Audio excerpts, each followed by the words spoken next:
दोस्तों इस वीडियो के अंत में मैं आपको एक ऐसा बोनस टिप दूंगा कि बिना कोई इन्वेस्टमेंट करे आप अपना इनकम टैक्स कैसे बचा सकते हो, वो हम देखने वाले हैं। तो इस वीडियो को पूरा देखिए ताकि आपको समझ में आए कि ऐसे कौन से ऑप्शंस हैं जो कि आपको मदद करेंगे आपका इनकम टैक्स बचाने के लिए। तो दोस्तों वैसे तो अगर आपकी सालाना इनकम 5 लाख या इससे नीचे है तो आपको कोई भी इनकम टैक्स भरने की जरूरत नहीं है। लेकिन दोस्तों जैसे ही टाइम के साथ आपकी इनकम जो है वो धीरे धीरे ऊपर जाती है और 5 लाख के अधिक हो जाती है तो आपको टैक्सेबल इनकम जो है उसके हिसाब से इनकम टैक्स भरना जरूरी हो जाता है। अब दोस्तों 5 लाख के ऊपर की इनकम पे आपका इनकम टैक्स कैसे कैलकुलेट होगा ये तो मैंने आपको अलग से वीडियो में बताया हुआ है एक्सेल फाइल कैलकुलेटर को यूज करके। आज के इस वीडियो में हम देखेंगे कि किस तरीके से आप कौन से स्कीम्स में निवेश कर सकते हो ताकि आप अपना मैक्सिमम से इनकम टैक्स बचा सको। दोस्तों ये 5 लाख का फिगर एक मैजिक फिगर है और अगर आपकी सालाना इनकम 5 लाख के नीचे होती है तो आपको कोई भी इनकम टैक्स भरने की जरूरत नहीं है। Tax rebate under section 87A के मुताबिक आपको मैक्सिमम 12,500 रुपए तक की टैक्स की छूट दी जाती है और इसके हिसाब से जैसे ही अगर आपकी 5 लाख की सालाना इनकम होती है 5% टैक्स स्लैब के हिसाब से आपका 12,500 का टैक्स होता है। लेकिन tax rebate under section 87A भी एप्लीकेबल होता है और जिसके हिसाब से आपको कोई भी इनकम टैक्स भरने की जरूरत नहीं पड़ती है। लेकिन दोस्तों अगर आपकी सालाना इनकम 5 लाख के ऊपर भी चली जाए तो आप थोड़े से इन्वेस्टमेंट्स कर सकते हो अपना इनकम टैक्स बचाने के लिए। और अगर आप कामयाब होते हो अपना टैक्सेबल इनकम 5 लाख के नीचे लाने में तो आपको कोई भी इनकम टैक्स भरना नहीं पड़ेगा old income tax slab rates के हिसाब से एटलीस्ट फाइनेंशियल ईयर 2021 और 22 तक के लिए। तो दोस्तों आज की इस वीडियो में हम ऐसे 5 इन्वेस्टमेंट ऑप्शंस देखेंगे जिसके हिसाब से आप अपना इन्वेस्टमेंट्स कर सकते हो अपना इनकम टैक्स बचाने के लिए। तो चलिए शुरू करते हैं। सब्सक्राइब कीजिए फिनकैलसी टीवी चैनल को और बेल आइकन को दबाइए लेटेस्ट पर्सनल फाइनेंस न्यूज सबसे पहले।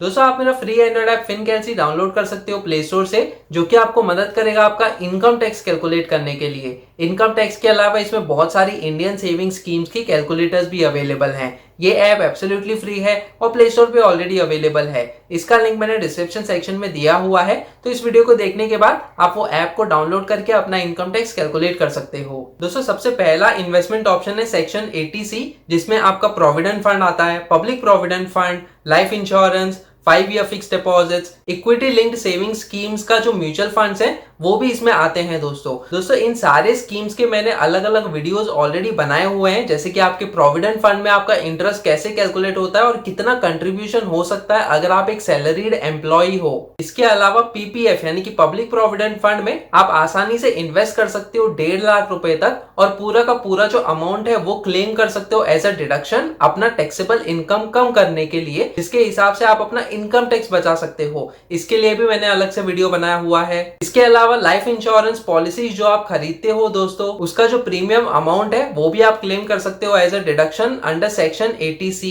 और फिर 5 ईयर फिक्स डिपॉजिट्स में भी आप इन्वेस्ट कर सकते हो और फिक्स डिपॉजिट्स के लिए भी मैंने अलग से वीडियो बनाया हुआ है एक्सेल फाइल कैलकुलेटर को यूज करके कि कैसे आपका इंटरेस्ट कैलकुलेट होगा एफडीज में। और दोस्तों अगर आपका होम लोन है तो जो आप ईएमआईज भर रहे हो हर महीने उसमें आपकी दो चीजें होती हैं, एक तो प्रिंसिपल अमाउंट होता है और दूसरा इंटरेस्ट अमाउंट होता है। तो जो प्रिंसिपल अमाउंट आप एवरी ईयर भर रहे हो हर एक फाइनेंशियल ईयर में वो अमाउंट आप क्लेम कर सकते हो सेक्शन 80C में अपना टैक्सेबल इनकम कम करने के लिए जो आपको मदद करेगा आपका इनकम टैक्स बचाने के लिए। दोस्तों ये होम लोन का प्रिंसिपल अमाउंट भी सेक्शन 80C के अंडर आता है। और दोस्तों सेक्शन 80C की जो लिमिट है फाइनेंशियल ईयर 2021 और 22 तक के लिए ये 1.5 लाख रुपए है यानी कि 1,50,000 रुपीज है। इतना मैक्सिमम अमाउंट आप इन्वेस्ट करके क्लेम कर सकते हो एज अ डिडक्शन अपना इनकम टैक्स बचाने के लिए इस पर्टिकुलर फाइनेंशियल ईयर में। दोस्तों दूसरा इन्वेस्टमेंट ऑप्शन आता है सेक्शन 80CCD1B जिसमें आता है एनपीएस यानी कि नेशनल पेंशन सिस्टम। तो दोस्तों हाल ही में एनपीएस यानी कि नेशनल पेंशन सिस्टम में आप किस तरीके से ऑनलाइन डिपॉजिट कर सकते हो अपना इनकम टैक्स बचाने के लिए तो वो वाला वीडियो मैंने बनाया हुआ है।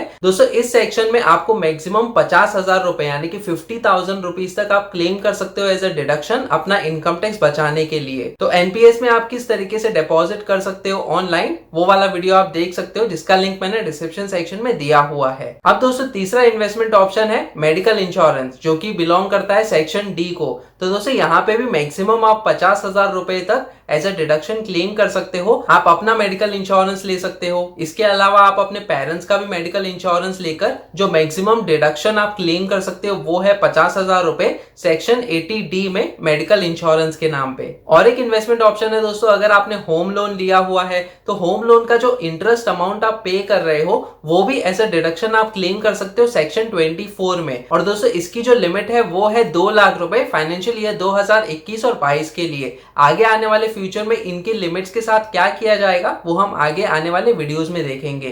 तो दोस्तों होम लोन पे आपका ईएमआई कैसे कैलकुलेट होता है, इसमें आपका इंटरेस्ट अमाउंट और प्रिंसिपल अमाउंट कैसे कैलकुलेट होता है, किस तरीके से आप प्री पेमेंट्स करके अपना होम लोन का इंटरेस्ट बचा सकते हो, इसके लिए भी मैंने अलग से वीडियो बनाया हुआ है जिसका लिंक आपको डिस्क्रिप्शन सेक्शन में मिल जाएगा। तो दोस्तों होम लोन का जो इंटरेस्ट जो आप पे करते हो वो भी आपको मदद करेगा आपका इनकम टैक्स बचाने के लिए। लेकिन दोस्तों इसका मतलब ये नहीं कि अपना इनकम टैक्स बचाने के लिए आप होम लोन फोर्सफुली लो। तो अगर आपका होम लोन है तो आप अपना इनकम टैक्स बचा सकते हो, जरूरी नहीं कि आपको होम लोन लेना ही है अपना इनकम टैक्स बचाने के लिए। और दोस्तों आखिरी का जो इन्वेस्टमेंट ऑप्शन है बहुत ही इंपॉर्टेंट ऑप्शन है जो कि है HRA यानी कि हाउस रेंट अलाउंस। तो दोस्तों अगर आप एक सैलरीड एम्प्लॉय हो तो आपके पे स्लिप में HRA का कंपोनेंट आपको दिखेगा। तो दोस्तों ये जो कंपोनेंट है ये आपको दिया जाता है ताकि अगर आप किसी रेंटेड एकोमोडेशन पे रहते हो तो उसका जो रेंट है वो आप पे कर सकते हो। तो दोस्तों अगर आप वो रेंट सच में पे कर रहे हो तो आप ये HRA का जो कंपोनेंट है उसको क्लेम कर सकते हो एज अ डिडक्शन और इस पे आपको कोई भी इनकम टैक्स नहीं लगेगा।